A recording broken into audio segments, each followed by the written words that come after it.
महाराज की। विनोद आडे मालेगावकर गेल्या 6 दिवसापासून या ठिकाणी समाजाच्या महत्त्वाच्या मागणीसाठी लढा देतोय। त्याचं समर्थन करण्यासाठी आपण या ठिकाणी सगळेजण आलो। भीक नको पण कुत्रावर म्हणण्याची वेळ आता आपल्यावर आलेली आहे।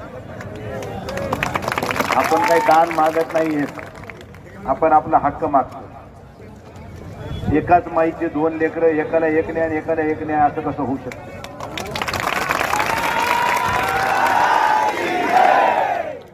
इकडं हैदराबाद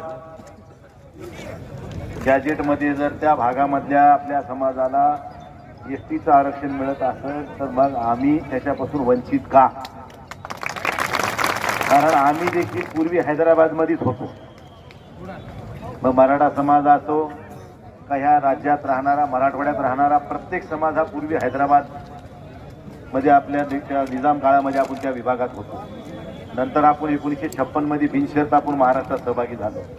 परंतु ज्या काही अटी शर्ती, जे काही नियम हैदराबाद गॅजेटमध्ये त्या विभागात आपण असताना आपल्याला लागू होते, तेच नियम निकष आपल्याला ह्या महाराष्ट्रात आल्यानंतर सुद्धा लागू राहायला पाहिजेत ही वस्तुस्थिती आहे। परंतु ती आणखी झालेली नाही। पण आज विनोद आडेच्या रूपानं मला वाटते की समाज जागृत झालाय, आपल्या म्हणायला हरकत नाही। विनोद आडे हा एकटा लढत नाहीये, हे लक्षात ठेवा।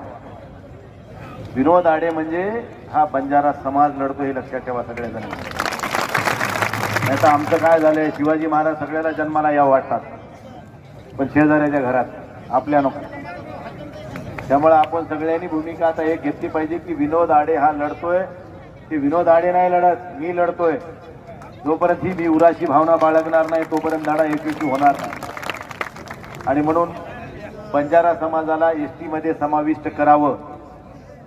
ज्या हैदराबाद गॅजेटमध्ये हैदराबाद विभागातल्या बंजारा समाजाला ज्या सवलती लागू आहेत त्या सवलती महाराष्ट्रातल्या बंजारा समाजाला सुद्धा मिळाव्या ही मुख्य मागणी घेऊन विनोद आडे या ठिकाणी प्राणांतिक उपोषण करतायत गेल्या 6 दिवसापासून। मला आयडिया नव्हती। मी गणपतीच्या दुसऱ्या दिवशी इथूनच मी दिल्लीला गेलो मतदानासाठी। तिथं गर्दा भरपूर होता, मला वाटतं काही समाजाचा कार्यक्रम चालू असेल म्हणून मी थांबलो नाही। आणि रात्री मी 12 वाजता आलो। मला आता कळालं सकाळी साईच्या आहे तर सगळ्याचे फोन आले विठ्ठलच्या की असं आंदोलन चालू आहे, तुम्हाला यावे लागते। मी म्हणलं हा आता आलो। शेवटी लढा हे समाज